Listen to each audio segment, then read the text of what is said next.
right, microphone check 1 2 1 2. All right, how we doing? Welcome back. It's your DJ's favorite DJ iSizzle. Let's get into it right away. This is kind of my podcast vlog. I guess we could kind of call it a video diary. Kind of some some tricks and tips that I can offer you, whether you be a brand new DJ, whether you be moderately experienced, or maybe you're an expert DJ and you just want to listen to another DJ's experiences and maybe some, helpful insight just to improve your shows. Okay, so I got a list here of things I want to talk about. Okay, so this is a big one right now. People have access to whatever music they want at any moment in time, whenever, wherever. So as a DJ, we're now expected to have any song on hand. Now, the problem is that a program like Serato hasn't really been accessible like to that style of like Wi-Fi streaming or, anything that we're already connected to the internet. So I've experimented with Tidal. I've experimented with Beatport. And I've also recently been including Wi-Fi into my sets. Now, I started this about 6 months ago. So I was doing a birthday party at the Hilton, and I'm like, cool. I made my pre-playlist, whatever, and I'm like, well, let's try to incorporate Wi-Fi into the set now. Let's see it, And I did a bunch of practice beforehand at the house. Like I was like, all right, well, let me see how fast does it load. Are we going to have any issues here where it's going to cut off right in between, or like, what's going on here? So I went ahead and ran some tests, and everything seemed to be pretty good. I really enjoyed Beatport actually, because they had a whole selection of like remix popular classics, but like just really fun, danceable, different sounding stuff. And it sounded really fresh and unique. And I was like, oh, this is really cool. And you can do a 30-day subscription, like a trial subscription. As well as Tidal will do it for you as well. Tidal's pretty good. I mean, they have any song you want as well. So, and they usually have radio edits or explicit depending upon your crowd and what they would prefer you not to play. Like they don't want explicit, they just want radio friendly stuff. Hey, we got the whole family here. They're not that kind of family. Or you'll have some clients that are like, man, play as explicit and dirty as you can, please. So it depends on the clientele that you have for the night. So I went ahead and I asked my assistant, I said, well, can you go and get the Wi-Fi password? And she's like, okay, she gets the Wi-Fi password. Come to find out, I did not need Wi-Fi that night because I had already built a playlist for them and they were completely fine. They danced for like an hour and then they decided, this is my 70th birthday party. I mean, it's fun to dance for a little bit, but it'd be nice just to go ahead and sit back down and then just conversate with people. So I went ahead, I had the music up loud while they were dancing, but then I brought it back down so they can still talk, but they can hear the music and they can still feel energized. Because once you turn that music off, man, the energy in that room just goes whoo, and nobody is really like as excited anymore. And plus you play songs that some people know and they want to talk about the song and they want to have a conversation within a conversation, talk about the song like, oh, this reminds me of this and this. So with the music behind them, it really gives them more energy, more flow to their conversation. So something to think about as well. So back to the Wi-Fi. So I went to a restaurant, kind of like a wine bar, and I was like, okay, let me do it. I'm going to hook up the Wi-Fi. And so I got the password, hooked up the Wi-Fi, and I had 4 requests for songs I did not have. I loaded up the Wi-Fi, played it down, played flawlessly. I was super happy, super pumped. Went to another venue, and they did not have Wi-Fi. So I was like, no Wi-Fi.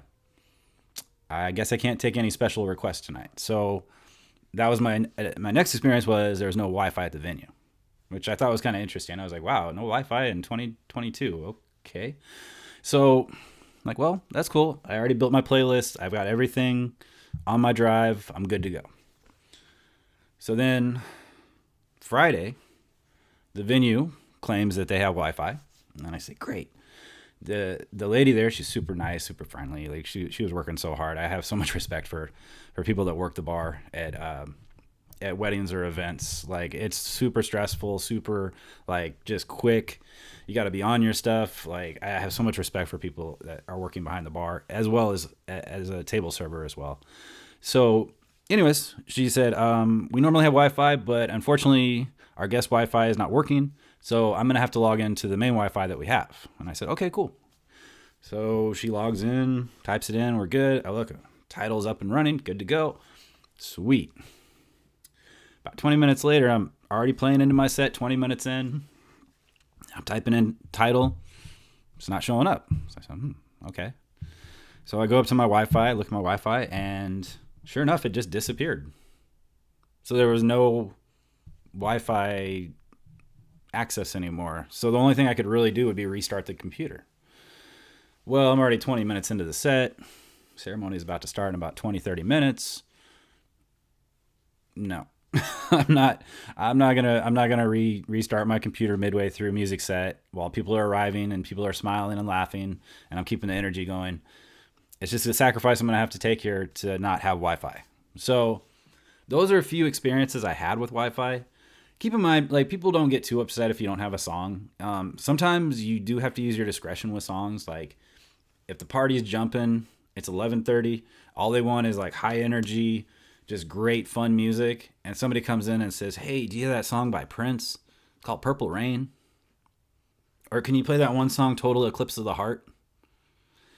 Whew. So you can also use the excuse that you don't have any Wi-Fi. Oh man, I don't have any Wi-Fi is what you're going to have to use an excuse for. So I'd recommend you don't play certain songs later when the party's jumping, even if it's a request. And even if you do have Wi-Fi, you do have to be... You're the DJ, remember that. You're the person who is quality control. So don't allow somebody who doesn't do this all the time come in and make a request that, quite honestly, is going to kill the dance floor and it's going to make you look bad as a DJ. So these are things you have to kind of be protective of when it comes to Wi-Fi and people requesting a song that may not be as popular that people know. It's like the later it gets, you want to play the more popular stuff. So play the stuff people know. Play the dance floor bangers, not the dance floor separators. Because people are gonna go, part that sea like Moses. So you got to be careful with certain songs with Wi-Fi access now. So my next thing is, when we talk about streaming and Wi-Fi, we also talk about hard drives. So I know a lot of club DJs will bring in like a USB stick. Or they'll have a USB that they'll use on their laptop when they're DJing. I have a backup USB that I bring with me, but I just load it onto my hard drive. And the reason I do this, and if you don't do this and you like, why don't you have just a flash drive? The reason I load it onto my hard drive is if for some reason the flash drive is left at the house or is, I can't find it in the bag or something, or I don't know, for whatever reason, I'm very prepared. I always prepare all my stuff the night before, do a checklist of everything. But if you don't have that flash drive and you've driven an hour and a half to a gig, yeah, it's not a good feeling.